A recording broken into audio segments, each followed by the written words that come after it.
नमस्कार। इस खास पेशकश में आपका स्वागत है। मैं हूं पंकज कुमार। आपको लिए चलते हैं झारखंड और बताते हैं वहां का ताजा तरीन हाल। जी हां, झारखंड में पहले चरण के लिए वोटिंग जारी है और आपको बता दें कि 43 सीटों पर मतदान जारी है और 43 सीट पर मतदान का बहुत साफ मतलब है कि पहले चरण का यह मतदान ये साबित कर देगा कि आखिरकार माहौल किसके पक्ष में है। दरअसल आपको बता दें कि 43 सीटों में पलामू के 9 सीटों पर मतदान हो रहा है। आपको यह भी बताना चाहेंगे कि कोल्हान के 14 सीटों पर मतदान हो रहा है। पलामू प्रमंडल के 9 सीटों पर वोटिंग जारी है। कोल्हान के 14 विधानसभा सीटों पर वोटिंग चल रही है और आपको बेहतर पता है कि कोल्हान क्षेत्र के ही टाइगर कहे जाने वाले चंपई सोरेन बीजेपी के पाले में आ चुके हैं और दावा कर रहे हैं कि कोल्हान के का 14वां सीट बीजेपी के पाले में जा रहा है। और आपको यह भी बता दें कि कई बड़ी हस्तियों ने अपना मतदान दे दिया है। मैं ऐसा इसलिए कह रहा हूं क्योंकि पिछले मुख्यमंत्री हेमंत सोरेन से जो पहले मुख्यमंत्री थे उनका नाम था रघुबर दास। रघुबर दास उड़ीसा के राज्यपाल हैं, गवर्नर हैं, वो भी अपना मतदान कर चुके हैं।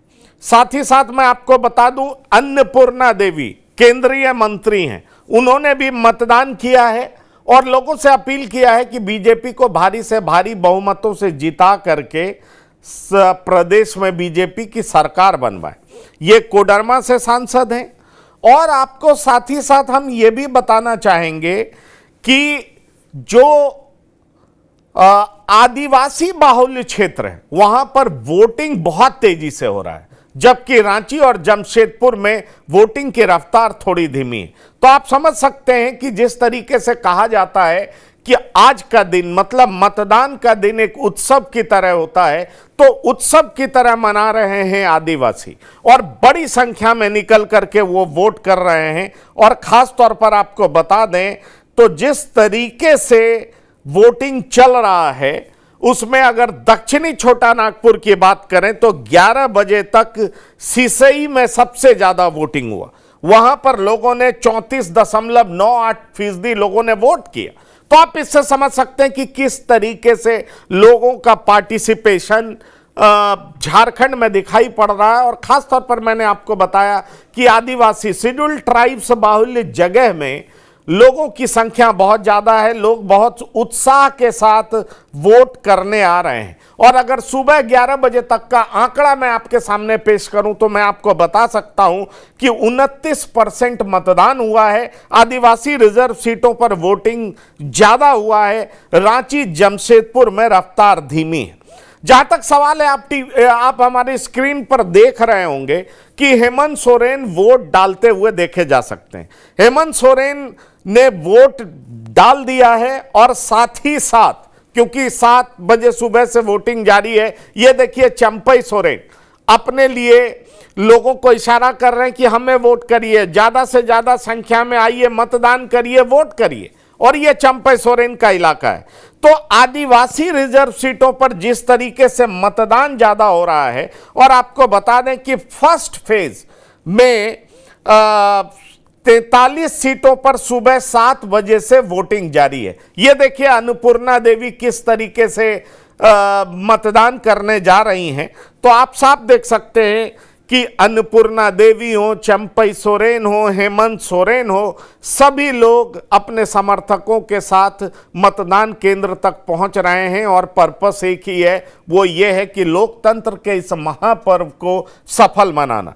और सबसे बड़ी बात यह दिखाई पड़ रही है कि आदिवासी रिजर्व सीटों पर मतदान ज्यादा हो रहा है। सुबह से ही बूथों पर लंबी कतार देखी जा रही है। इसमें महिलाएं ज्यादा है, जबकि रांची जमशेदपुर शहरी इलाके में वोटिंग की रफ्तार ज्यादा है। अब एक बात चौंकाने वाली है कि महिलाएं ज्यादा है, सुबह से ही बूथों पर लंबी कतार है। तो इसका मतलब क्या समझा जाए कि जो मैया योजना है, जो कि हेमंत सोरेन द्वारा शुरू की गई है, जो कि इंडिया गठबंधन द्वारा शुरू की गई है, क्या वो हिट होता नजर आ रहा है?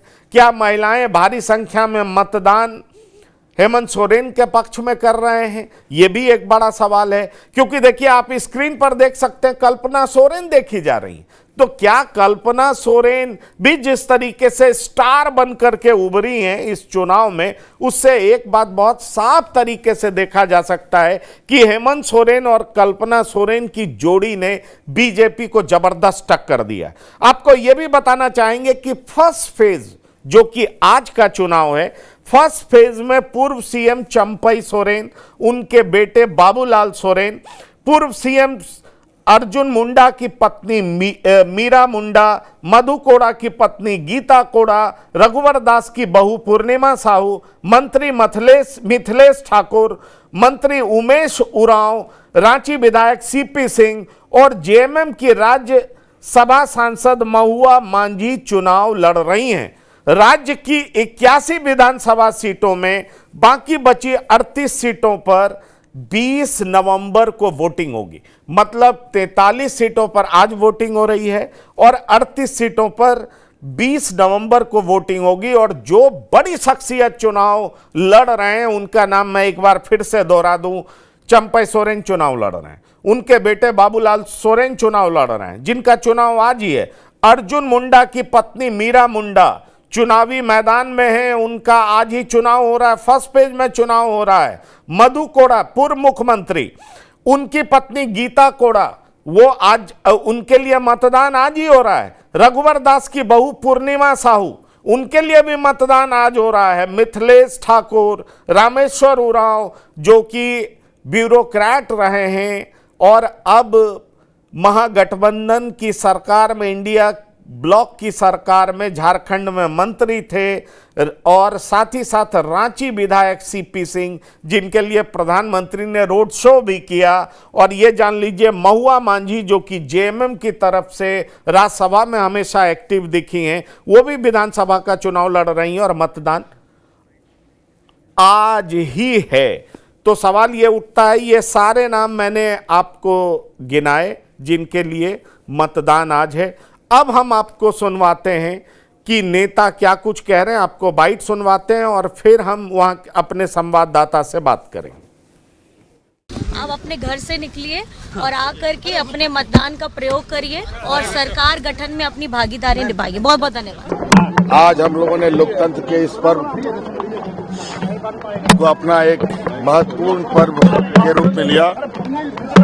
आज हम लोगों ने अपने अपने मतदान केंद्र में जाकर के अपने मतों को प्रयोग किया और मैं राज्य के हर एक नागरिक से अपील करता हूं कि इस महापर्व को और इस लोकतंत्र के इस व्यवस्था को हम लोग और मजबूत करें।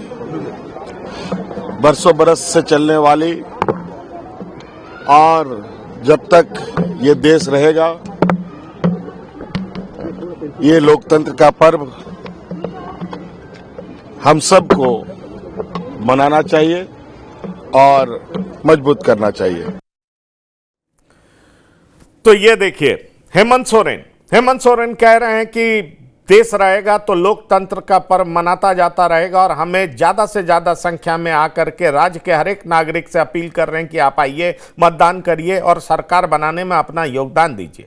दरअसल हेमंत सोरेन ने एक बड़ा बयान भी दिया था कि ना बटेंगे ना कटेंगे और वोट के जरिए आपको बताएंगे, आपको करारा जवाब देंगे। दरअसल वो कहना चाह रहे थे कि जिस तरीके से बाहरी मुख्यमंत्री आकर के यहां पर जो सामाजिक संरचना है, जो सामाजिक सद्भाव है, उसमें खलल डालने का प्रयास कर रहे हैं, लेकिन हम ऐसा होने नहीं देंगे। झारखंड की जनता ऐसा होने नहीं देगी और मतदान पर अपने मत का प्रयोग करके इनको करारा जवाब देगी। पर हेमंत सोरेन जो कह रहे हैं, क्या वाकई ऐसा होने जा रहा है? यह एक बड़ा सवाल है। और दूसरा बड़ा सवाल यह है कि जिस तरीके से आदिवासी बाहुल्य सीटों पर लोग बड़े ही उत्सव के साथ मतदान में हिस्सा ले रहे हैं, वोट कर रहे हैं और बड़ी संख्या में लोग लाइन में लगे हुए हैं, वहीं बड़े शहरों में लोगों की रफ्तार धीमी है, ये क्या बतलाता है? ज्यादातर महिलाएं पार्टिसिपेट कर रही हैं, ये क्या बतलाता है कि क्या हेमंत सोरेन की मैया योजना हिट हो रही है?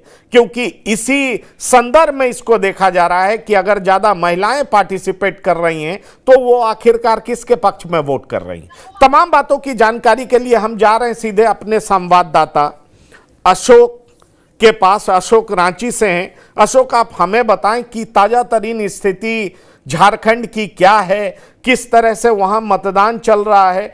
क्योंकि कहा यह जा रहा है कि एक सीआरपीएफ जवान को गोली भी लगी है। गोली क्यों लगी, किस वजह से लगी, यह स्थिति अभी स्पष्ट नहीं है। आप अगर कुछ प्रकाश डाल सकें इस बारे में कि आखिरकार वहां की स्थिति क्या है और लोग मतदान किस तरीके से कर रहे हैं। आप रांची में खड़े हैं तो क्या रांची में लोगों में उत्साह आपने देखा है?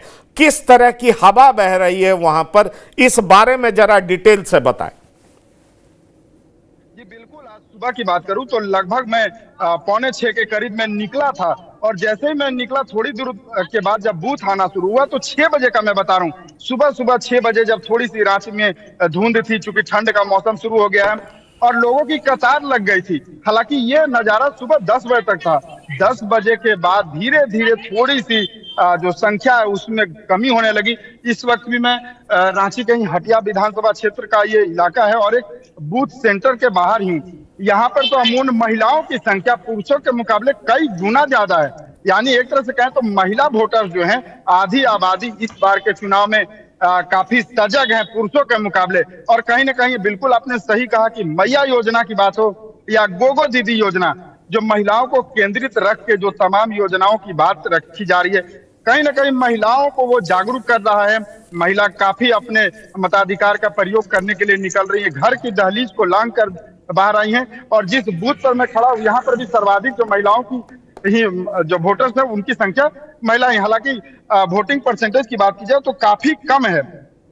इलेक्शन कमीशन ने काफी प्रयास किया था, इसे लेकर के लगातार जागरूकता अभियान चलाया जा रहा था। कि आज सुबह की बात करूं तो एटीआई सेंटर पे जब मैं गया था तो वहां झारखंड के राज्यपाल संतोष गंगवार ने मतदान किया। उसके बाद उन्होंने कहा कि पहले मतदान फिर जलपान। इसके बाद चाहे बात केंद्रीय रक्षा राज्य मंत्री संजय सेठ की हो, मुख्यमंत्री हेमंत सोरेन की हो, तमाम बड़े दिग्गज नेताओं की हो, सबने यही लोगों से आह्वान किया कि अब ज्यादा से ज्यादा घर से निकले, क्योंकि ये दिन छुट्टी का नहीं है। लोकतंत्र के महापर्व में अपनी सहभागिता को निभाने के लिए है। सशक्त झारखंड, समृद्ध झारखंड और विकासशील झारखंड, जिसकी बात तो राजनेता करते हैं, लेकिन वो कितना धरातल पे उतरा, उसे कितने नंबर देने चाहिए, वो कहीं ना कहीं जनता आज वोट के रूप में देती है। ये 5 सालों के बाद ये अधिकार जनता को मिलता है। तो आज जनता एक तरह से कह सकते हैं कि नेताओं के कामकाज का आकलन करती है, उन्हें अपने मतों से उन्हें बताती है कि आपका कामकाज कैसा रहा, चाहे वो सरकार की बात हो या व्यक्तिगत तौर पर किसी पार्टी के प्रत्याशी की हो। लेकिन वोटिंग परसेंटेज कम होना और खास करके शहर में कम होना, ये थोड़ी सी चिंता का विषय है। चाहे लोकसभा चुनाव की बात करें तो शहर का मतदान, और खासकर राजधानी रांची की बात करूं तो सबसे कम यहीं पर वोटिंग हुआ था। हालांकि रांची से ही सटा हुआ जो सिल्ली का क्षेत्र है, जो रांची जिला में ही आता है, वहां का मतदान प्रतिशत शहर से कई कह सकते हैं कि शहर में जो 57% मतदान हुआ था, मैं लोकसभा की बात कर रहा हूँ इसी वर्ष की, और सिल्ली में लगभग 80% के करीब मतदान हुआ था। यानी ग्रामीणों में काफी, या ग्रामीण क्षेत्र के जो मतदाता हैं वो काफी सजग है शहर के मुकाबले। शहर में लोग इस दिन को एक छुट्टी और त्योहार के रूप में लेते हैं। लोग वोट देने के बजाय पार्क या सिनेमा हॉल चले जाते हैं। हालांकि कई जगह पे ऑफर भी चलाया जाता है कि आप अपने जो निशान होता है, जो आप वोट देते जो निशान होता है उसे दिखाएं, तो आपको वोटिंग परसेंटेज में आपको वहां पर रिबेट मिलेगा 5 से 10% का। हालांकि आज बताएं तो अब तक कुछ बड़ी घटना नहीं हुई है। बेहद साधारण तरीके से थोड़ी बहुत कहीं कहीं पे बूथों पे परेशानी आई थी, जिसे दुरुस्त कर लिया गया है। और जहां तक जिस घटना का आप उल्लेख कर रहे हैं तो उसे लेकर के अभी जांच की जा रही है कि आखिर वो दुर्घटना है या मैं यही देख रहा हूं, मैं अशोक में यही देख रहा हूं कि आप देखिए जुग सलाई लगभग 31% वोट, घाटशिला लगभग 33% वोट, सिमरिया 31% के आसपास वोटिंग, और आप सीधा रांची आ जाइए तो ये 17% वोटिंग 11 बजे तक हुई है। ये क्या दर्शाता है कि रांची में लोग इतने कम परसेंट में वोट क्यों कर रहे हैं? ये एक बड़ा सवाल है। सवाल ये है कि अगर इतना कम प्रतिशत रांची में वोट डाल रहा है तो इसका मतलब क्या निकाला जाए? क्या इसका मतलब ये निकाला जाए कि लोग इसको छुट्टी के रूप में मना रहे हैं, या रांची में लोगों को लेट जगने की आदत है, ज्यों-ज्यों दिन ढलेगा लोग बड़ी संख्या में आकर के वोट डालेंगे? क्योंकि बड़े शहरों में मतदान को लेकर के लोगों में उत्साह नहीं देखा जाना, ये गंभीर चिंता पैदा करता है कि कैपिटल में लोग बड़ी संख्या में बाहर नहीं आ रहे हैं और मतदान नहीं कर रहे हैं, क्योंकि 11 बजे तक कोडरमा में 31% वोटिंग है, लातेहार में 33% के आसपास है, लोहरदगा में 34% के आसपास है, और रांची में महज 17-18% वोटिंग है। यह क्या कहता है? देखिए, पहली बात तो मैं ये बता दूं कि रांची में जो लेट उठने वाली जो महानगरों की तरह रांची में वो कल्चर अभी तक नहीं है। जितना मैं जानता हूं रांची को, रांची में लोग अमूमन 6-7 बजे उठ जाते हैं, चूंकि यहाँ लोग काफी मेहनती है। ऐसा नहीं है कि यहाँ 10 बजे तक लोग महानगरों की तरह सोते हैं। लेकिन मैं ये बता रहा हूँ कि थोड़ी सी नेताओं के प्रति नाराजगी राजधानी में है, क्योंकि राजधानी में ही मुख्यमंत्री रहते हैं, तमाम नेता रहते हैं, विधायक रहते हैं, तो कहीं ना कहीं जो एक डिससेटिस्फैक्शन जो कह सकते हैं वो है नेताओं के प्रति, या हो सकता है कि नेता उनसे कनेक्ट नहीं कर पा रहे हैं। और रांची की बात एक मैं और बता दूं कि रांची में जो प्रत्याशी हैं ये 1996 से जीतते आ रहे हैं, यानी लगातार 6 टर्म से। तो संभवतः ये भी हो सकता है कि लोग एक ही चेहरा देखे, या महुआ माझी को भी 2014 में झारखंड मुक्ति मोर्चा ने लड़वाया था, 2019 में, और अब 2024 में। तो संभवतः 2 प्रमुख वही चेहरे रहे हो, तो शायद थोड़ी लोगों में निराशा लगी हो कि कोई नया चेहरा नहीं है, तो इस वजह से लोग वोट कास्ट नहीं करने जा रहे। लेकिन एक बड़ा मैं बात बता दूं कि रांची में इस दिन को, खासकर लोकसभा की बात करें या आज की विधानसभा की, लोग इसे लोकतंत्र के महापर्व के रूप में नहीं बल्कि एक छुट्टी के रूप में मना रहे हैं कि हमें चलो एक दिन की छुट्टी मिल गई। लोग पार्क चले जा रहे हैं, सिनेमा हॉल चले जा रहे हैं, लोग और भी दूसरे जगह घूमने चले जा रहे हैं, एक दूसरे के यहाँ रिश्तेदारों की तरह, जैसे अब अमूमन होली या छठ दीपावली में होता है, ऐसे लोग मिलने के लिए जा रहे हैं। लेकिन लोग जो लोकतंत्र में अपनी सहभागिता निभाने की बात है उसमें कहीं ना कहीं पीछे छूट रहे हैं। और इसका एक प्रमुख कारण ये भी हो सकता है कि 2 वही चेहरे जो कंटिन्यूअसली पिछले 15 साल से चुनावी मैदान में हैं, उनके वही दावे, वही वादे और वही एक तरह से कह सकते हैं कि चुनावी मैनिफेस्टो, तो ये लोगों में थोड़ी सी निराशा की भाव रखती है।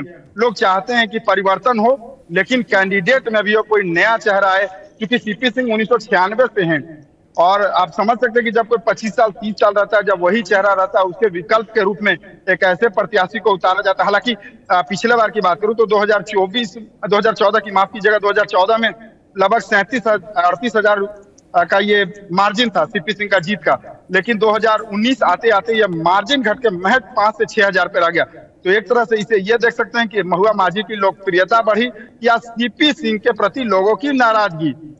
तो नाराजगी का कारण ये भी हो सकता है लोग अपने आप को कनेक्ट नहीं कर पा रहे हैं। वो बिल्कुल ठीक बात है, लेकिन मैं आपसे ये पूछना चाहूंगा कि अगर आप देखें 43 सीटों पर मतदान हो रहा है और पिछली बार इन 43 में 28 सीटें महागठबंधन के पास थी, इंडिया ब्लॉक के पास थी। आप क्या देख पा रहे हैं कि पहले चरण के इस चुनाव में पलड़ा किसका भारी है? क्या महागठबंधन अपने टैली में इजाफा करने जा रही है या एनडीए अपने टैली में इजाफा करने जा रहा है?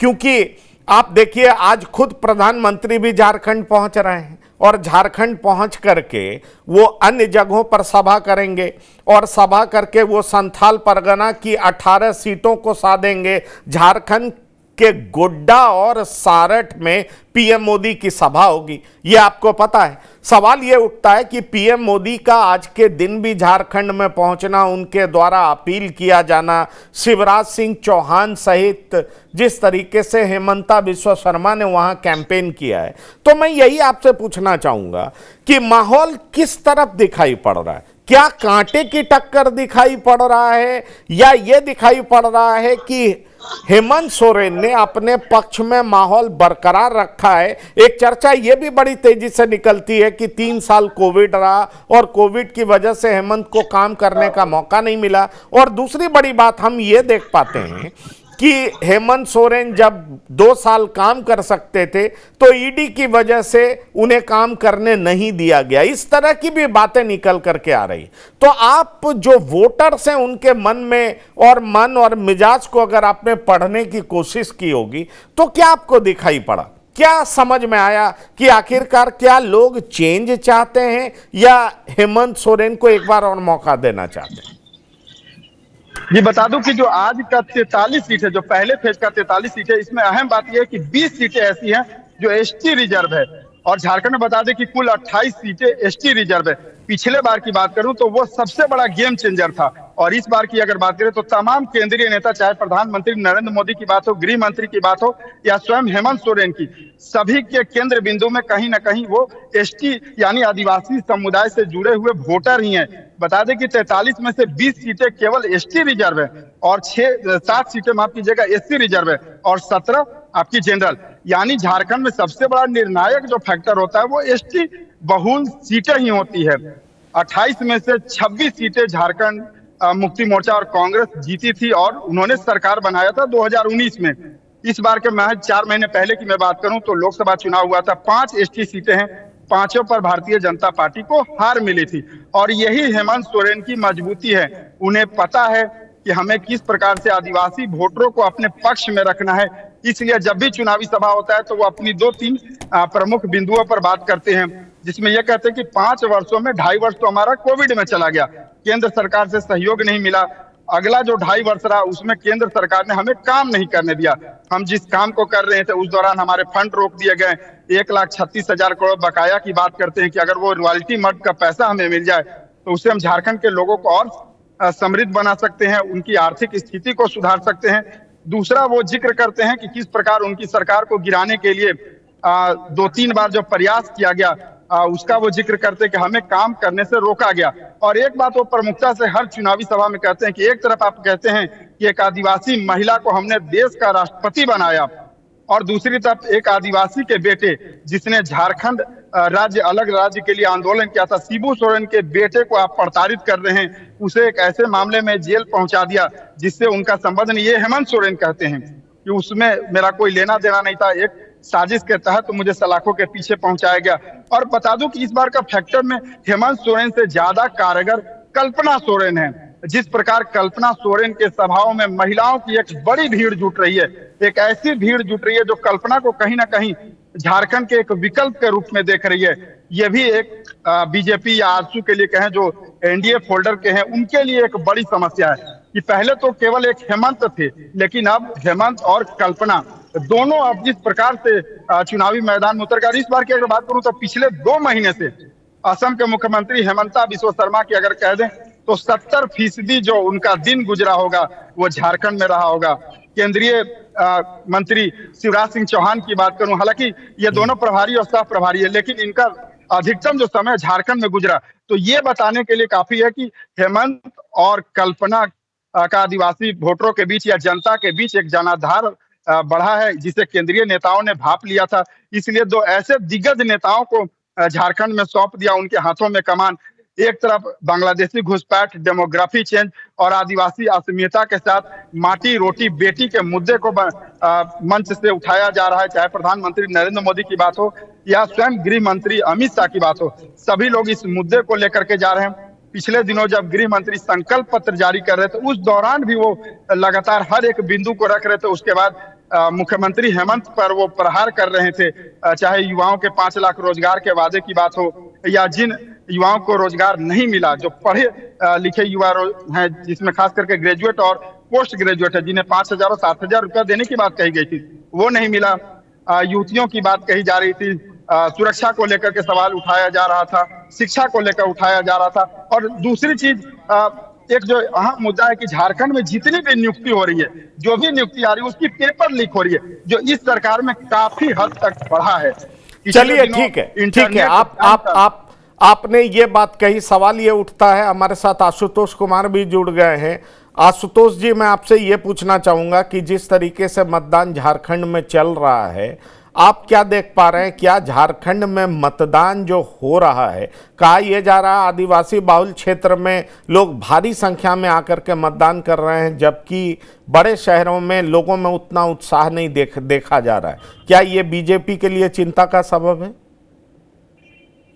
देखिए, हमने कई मौकों पर ये देखा है कि भाजपा के बारे में जिस तरीके से अभी हालिया जो घटनाक्रम हुआ हरियाणा में, ये पूरी तरह से निकलकर स्पष्ट हो गया था कि भाजपा वहां पर हार रही है, लेकिन वहां का चुनाव परिणाम भाजपा के पक्ष में आया था।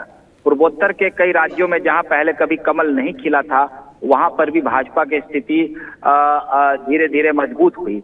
कर्नाटका में भी आपने देखा होगा कि विधानसभा में भाजपा हारती है, लेकिन लोकसभा में उसका जादू चलता है। तो ये कहना कि आदिवासी भाजपा को नहीं पसंद कर रहे होंगे, झारखंड वासी से हमारी भी बात हुई है, तो कुछ लोग जो वहाँ के स्थानीय लोग हैं, उनका कहना है कि माहौल भाजपामय है। ठीक है, ये कहना किसी राजनेता के लिए कि उसे काम करने का मौका नहीं मिला, ये एक एक्सक्यूज की तरह होता है। कोरोना में तो सबसे ज्यादा इस आपदा को प्रधानमंत्री नरेंद्र मोदी ने कहा कि इसे अवसर में हमने बदला है, और ये भी हो सकता है कि कोरोना के दौर में कई राजनेता निकलकर सामने आ सकते हैं, क्योंकि वो एक ऐसा वक्त था जिस वक्त आपको सेवा करने का सबसे ज्यादा मौका मिला था। भाई, एक राज्य के मुख्यमंत्री के पास ऐसी क्या कमियां रहती हैं कि उसे कोरोना में वो अपनी जनता को सेवा नहीं दे सकती है? मुख्यमंत्री किसी राज्य का बहुत बड़ा हस्ती होता है, उसे केंद्र के आश्रय ही केवल नहीं रहना होता है। तो ये कहना कि हमें काम करने का मौका नहीं दिया गया, ये एक बहुत ही गलत बात होती है। और देश में कई राज्य हैं, क्या सभी राज्यों के मुख्यमंत्री को अंदर डाल दिया गया? दिल्ली के मुख्यमंत्री को जब अंदर डाला गया तो कई तरह के सवाल खड़े हुए।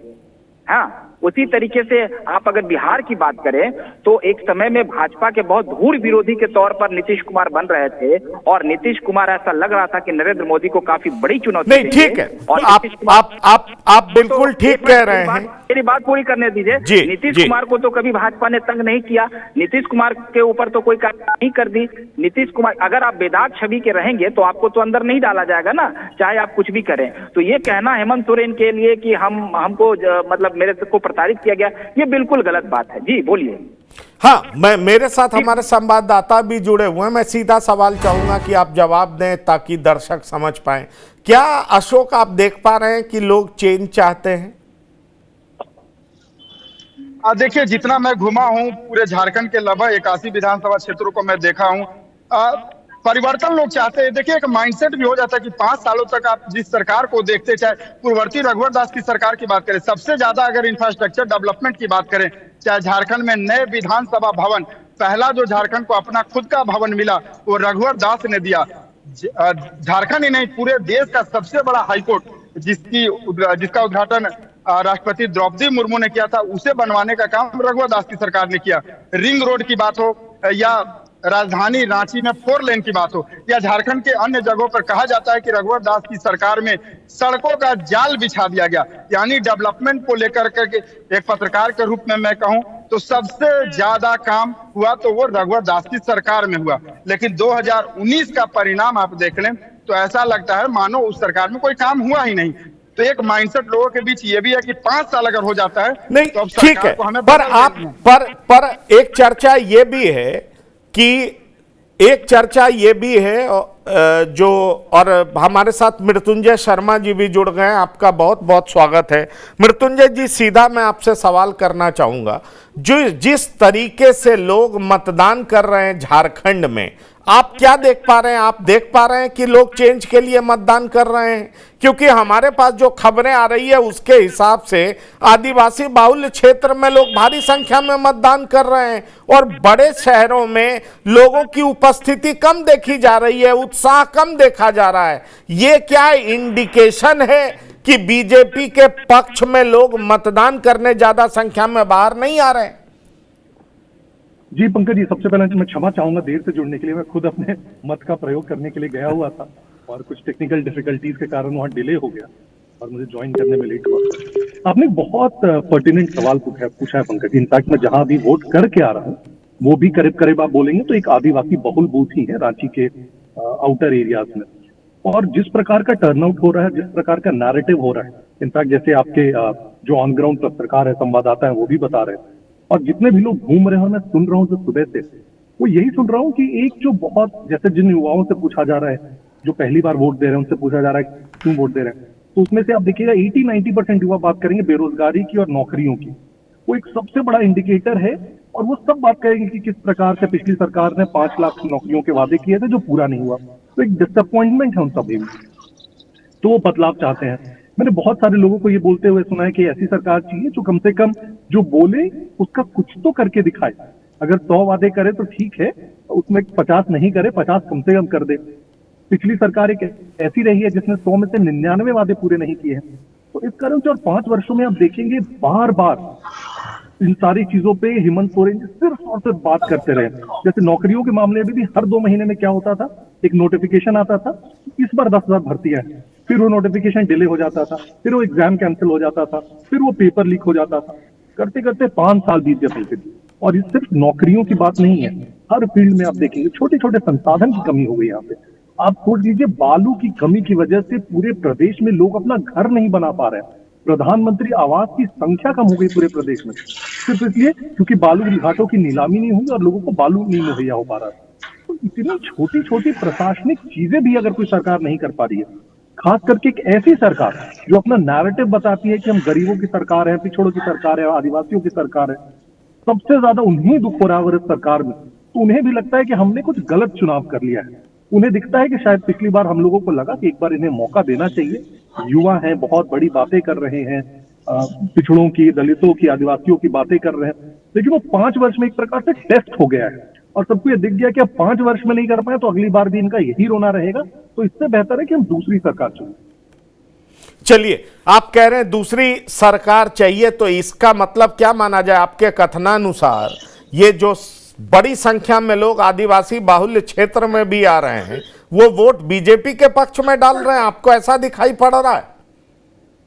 पंकज जी, एक चीज मैं बहुत श्योरिटी से कहूंगा कि पिछली बार हम लोगों ने 28 में से 2 सीटें जीती थी, जो आरक्षित, आदिवासी आरक्षित सीटें। इस बार किसी भी हाल में उन सीटों की संख्या डबल डिजिट में रहेगी, डबल डिजिट में रहेगी। प्लस जो वोटिंग का आप शेयर देखेंगे आदिवासी बहुल क्षेत्रों में भी, वोट शेयर में आप बहुत बड़ा परिवर्तन देखेंगे। तो हम ये अभी भी नहीं कह रहे कि सारी सीटें हम ही जीत जाएंगे, लेकिन उन सीटों पर, जिन सीटों पर वो दम्भ भरते हैं जनरली कि उनकी एकदम स्ट्रांग होल्ड है और उनका एकाधिकार है, उन सीटों पे, आदिवासी बहुल सीटों में से 28 में से हम डबल डिजिट में किसी भी हाल में रहने वाले हैं। ये मेरा कॉन्फिडेंस है अपने एक्सपीरियंस का और ऑन ग्राउंड यहाँ पे जो फीडबैक मिल रहा है उसका।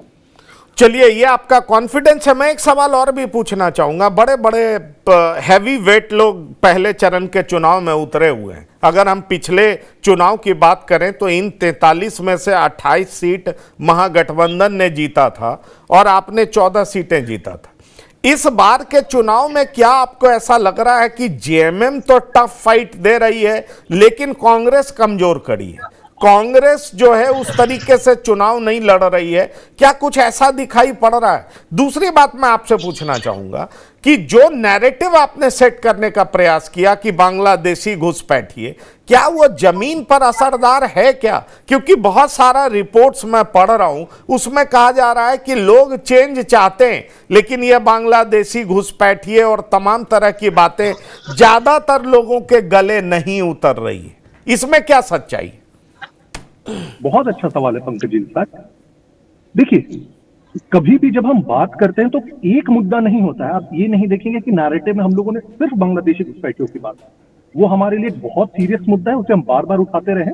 लेकिन आप साथ ही साथ देखिए, हमने युवाओं के परीक्षाओं की में हो रही धांधली को भी उतने ही सजगता से उठाया, हमने बालू घाटों की नीलामी को भी उतने ही सजगता से उठाया, हमने जो प्रधानमंत्री जल जीवन मिशन में जिस प्रकार से झारखंड आज सबसे निचले पायदान पर है, उसको भी हमने बहुत उठाया, हमने भ्रष्टाचार को बहुत स्ट्रांगली उठाया।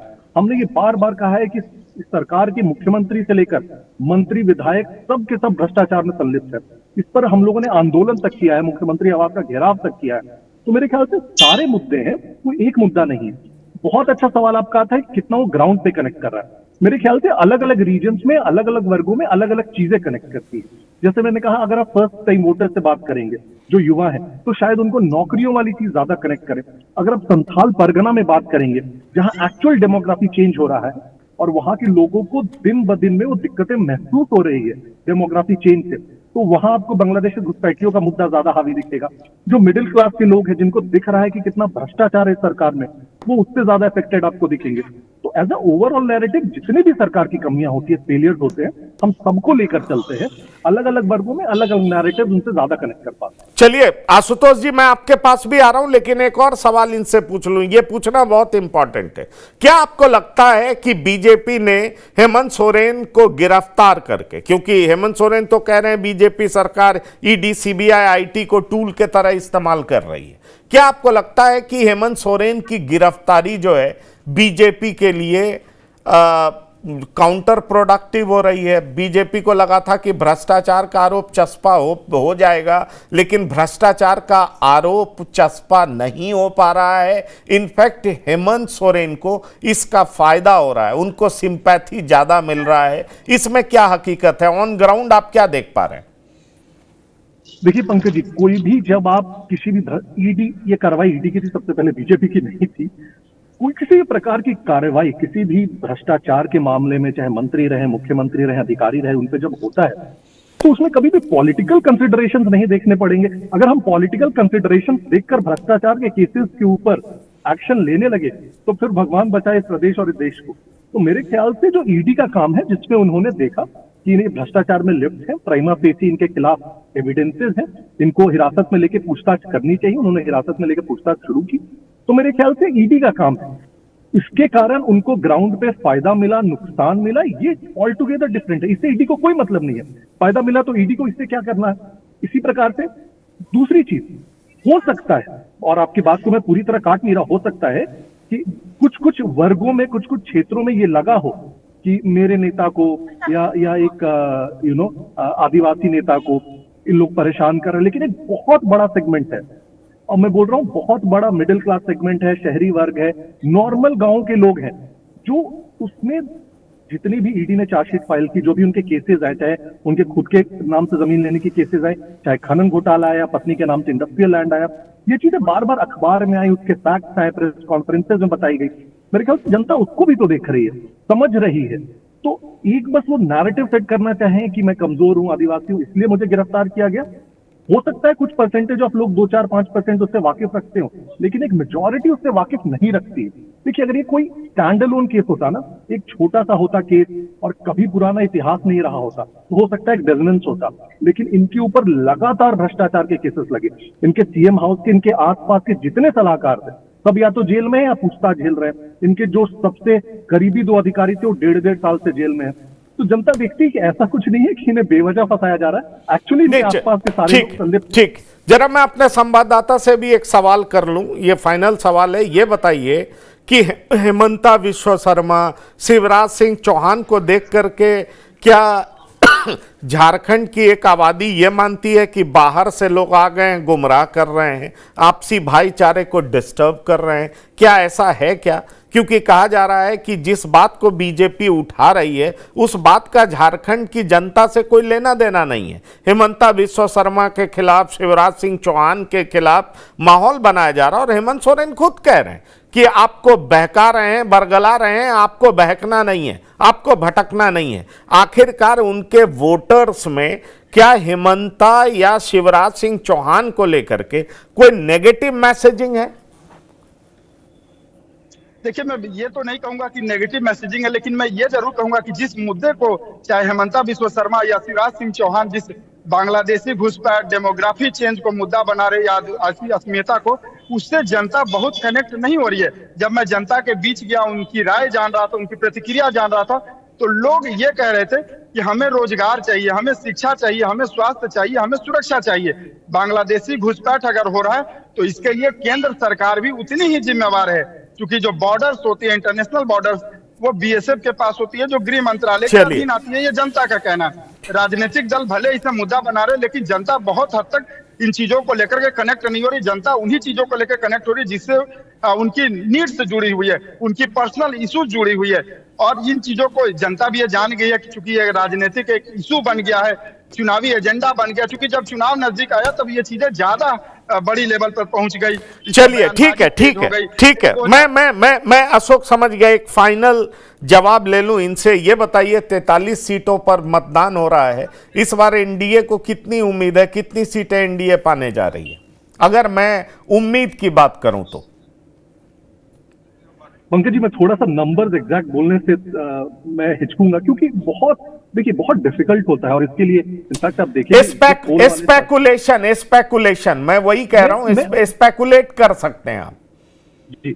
मैं ओवरऑल आपको बताऊं तो ये कि विद इन पार्टी भी और ऑन ग्राउंड भी एक जो हमें लग रहा है वो बहुत कॉन्फिडेंटली लग रहा है कि हम सरकार बनाने जा रहे हैं। इस पे हमें बहुत कॉन्फिडेंस है विद इन पार्टी भी, और आप ऑन ग्राउंड भी जाएंगे और जनरली लोगों से बात पूछेंगे तो मोटा मोटी आपको 10 में से 7-8 लोग ये बोल देंगे कि हाँ, इस बार लग रहा है कि भाजपा एनडीए की सरकार आ रही है। वो कॉन्फिडेंस हमें भी दिख रहा है कि हम लोग इजीली मेजॉरिटी लाके खुद अपने कोलिशन का यहाँ पे सरकार बना लेंगे, ये एक कॉन्फिडेंस है। चलिए, तो मृत्युंजय जी, हाँ अशोक आप बताइए, कुछ कहना चाह रहे हैं आप? जी, आपने जो सवाल पूछा कि 43 में से कितने सीटें हम जीतने जा रहे हैं, तो मैं इसका जवाब दे देता हूं कि 2 दिन पहले ही झारखंड मुक्ति मोर्चा के केंद्रीय महासचिव हम नहीं एनडीए हम नहीं एनडीए,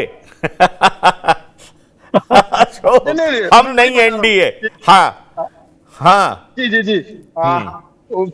झारखंड मुक्ति मोर्चा के केंद्रीय महासचिव सुप्रियो भट्टाचार्य ने स्पष्ट कहा था कि 43 में से 38 सीटें, उन्होंने कहा कि 35 या 40 नहीं, 38 सीटें आप लिख कर ले लीजिए। 25 नवंबर को बीजेपी के नेता आसाम में रहेंगे या मध्य प्रदेश में या दिल्ली। चलिए, ये पॉलिटिकल स्टेटमेंट है, ये पॉलिटिकल स्टेटमेंट है। पिछली बार जब सरकार बनी थी तब भी इतनी सीटें नहीं जीत पाए थे, उससे बेहतर परफॉर्म करेंगे इसकी उम्मीद तो बिल्कुल नहीं है, क्योंकि इस बार ये सब लोग कह रहे हैं कि कांग्रेस कमजोर कड़ी है, और कांग्रेस कमजोर कड़ी है तो ऐसे में कहां से सवाल उठता है कि पिछली बार की तुलना में इस बार बेहतर करेंगे, क्योंकि एक एंटी इनकम्बेंसी भी तो कुछ हद तक काम कर रहा होगा। इसलिए मुझे इसकी संभावना बहुत कम दिखाई पड़ती है। फिर भी जनता मालिक है, जनता ही जनार्दन होती है, जनता क्या फैसला करती है ये तो चुनाव परिणाम आने के बाद पता चलेगा। लेकिन झारखंड के लेटेस्ट अपडेट के लिए हम लगातार आपसे जुड़ते रहेंगे। मृत्युंजय जी और अशोक, आप दोनों का बहुत बहुत धन्यवाद और शुक्रिया। तो इस खास पेशकश में इतना ही। ताजा तरीन खबरों के लिए आप लगातार देखते रहिए TV9। धन्यवाद, नमस्कार।